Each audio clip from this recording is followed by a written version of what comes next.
A light magnitude 3.1 earthquake occurred in the Philippine Sea 88 kilometers, 55 miles from Philippines late in the evening of Tuesday, July 22, 2025 at 11:45 p.m. local time, GMT+8.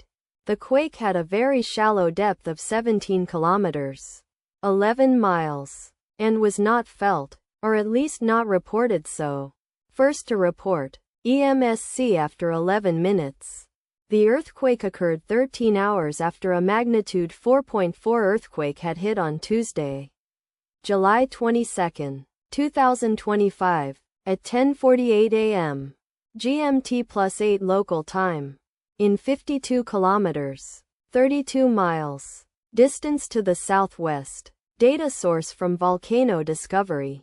Did you feel it? Let us pray. May the earthquake that occurred not affect our brothers and sisters there. May the earthquake not happen again. And may God protect everyone.